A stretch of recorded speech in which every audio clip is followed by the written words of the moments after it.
Baik, kita lanjutkan perbincangan kita pemirsa malam hari ini dengan sejumlah narasumber yang sudah bergabung. Prof. Lili, ini kalau sifatnya konsultasi, meminta pandangan, meminta saran, tapi kenapa kok Pak Presiden Prabowo Subianto nampaknya kesannya seperti gerah juga sehingga harus memberikan statement tersebut? Pertama adalah tipe kepemimpinan Pak Prabowo kan memang segala sesuatu harus direspon dia. Nggak pernah didiamkan. Setiap peristiwa itu lihat. Nah apalagi persoalan ini isu yang memojokkan dia sebagai presiden boneka itu. Maka otomatis siapapun orang yang punya gaya kepemimpinan yang selalu merespon dia harus jawab. Karena itu sebenarnya sekali lagi akan merugikan Pak Prabowo sendiri. Nah persoalannya adalah setelah adanya respon tersebut ada action nggak yang menunjukkan bahwa Pak Prabowo itu memang independen. Bukan bayang-bayang oleh orang luar. Itu yang penting. Karena akan menimbulkan kontraproduktif.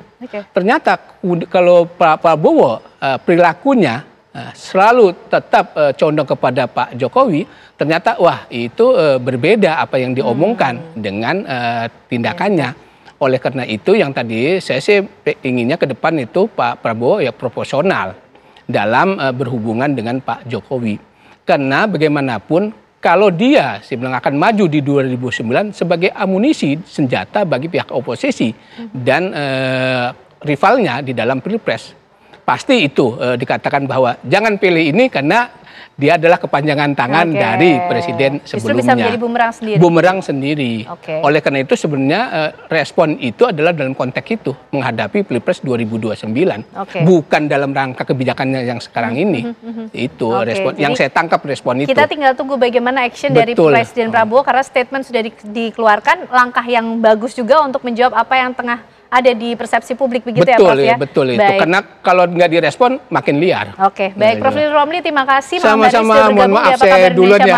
Tapi harus meninggalkan terlebih dahulu karena ada kegiatan lari sukses selalu lain. Untuk Tiffan. Terima kasih Prof. Lili. Sama-sama. Baik, kita lanjutkan perbincangan kita juga ke Mas Andi. Mas Andi, lalu ke depan nih seperti apa? Pak Prabowo kan kesannya seperti gerah begitu ya, selalu dikait-kaitkan dengan Pak Jokowi. Tapi pemerintahan harus tetap berjalan. Kita tunggu nanti actionnya dari Pak Prabowo. Tapi Mas Andi melihatnya nanti ke depan seperti apa?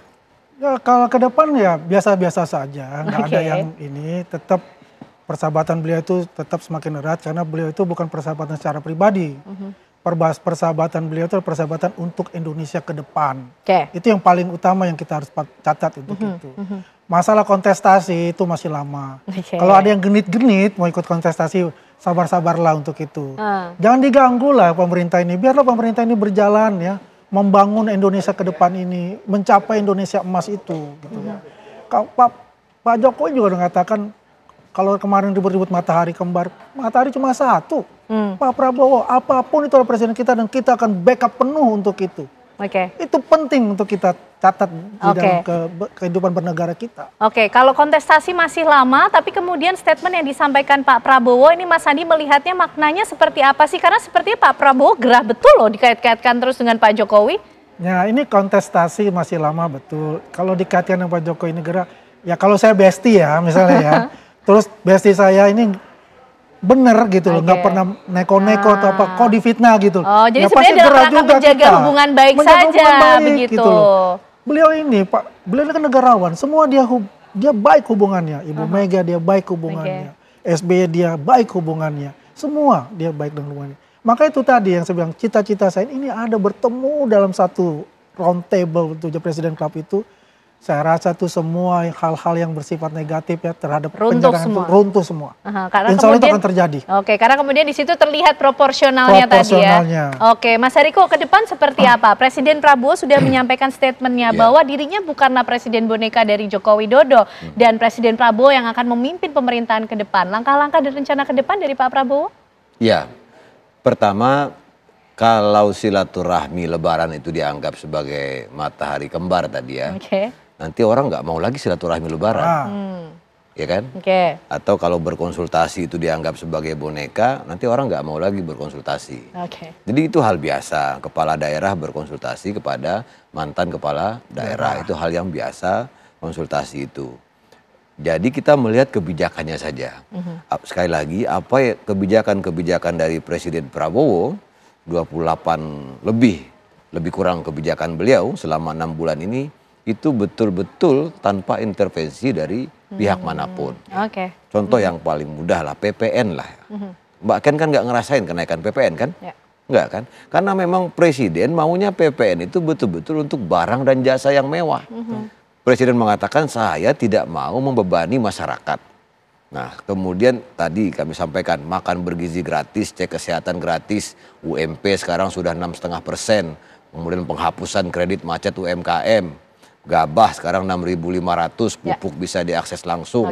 Kemudian waktu Natal dan Idul Fitri diskon tarif tol dan ini segala macam. Intinya salah satu kekhasan dari Presiden Prabowo ini adalah dia itu pengen secepat-cepatnya begitu hari pertama menjadi presiden, apa yang sudah dia cita-citakan selama ini langsung dia kejar ke Merauke. Jadi artinya konsultasi ke para mantan presiden ini arahnya untuk menyempurnakan kebijakan atau seperti apa Mas Hariko? Bukan sebagai presiden boneka. Itu konsultasi itu dalam banyak hal lah. Saya pikir itu presiden yang lebih tahu. Tetapi konsultasi itu di belahan dunia manapun, di seluruh dunia manapun, itu sesuatu hal yang biasa, bahkan perlu dilakukan oleh orang yang akan menjabat, baru menjabat, kepada orang yang pernah menjabat. Itu hal yang biasa. Jangan sampai karena ada hal-hal seperti itu, orang menjadi malas untuk berkonsultasi. Sebetulnya bukan hanya tentang Pak Prabowo, tetapi kepada siapapun gitu loh. Misalnya mantan menteri berkonsultasi kepada mantan menteri itu juga tidak apa-apa, atau melakukan riset dan lain sebagainya. Nah yang terakhir adalah selama 6 bulan ini sekali lagi kami berterima kasih ya kepada seluruh masyarakat. Teruskan kritik-kritiknya, saran-sarannya, karena memang dari kritik-kritik itulah pemerintahan Presiden Prabowo bisa membangun perbaikan-perbaikan. Sekali lagi kritik dari masyarakat itu tanda kepedulian, kemudian juga cermin kecintaan masyarakat. Makasih juga TV One, Mbak Ken sama Bang Andi. Makasih banyak.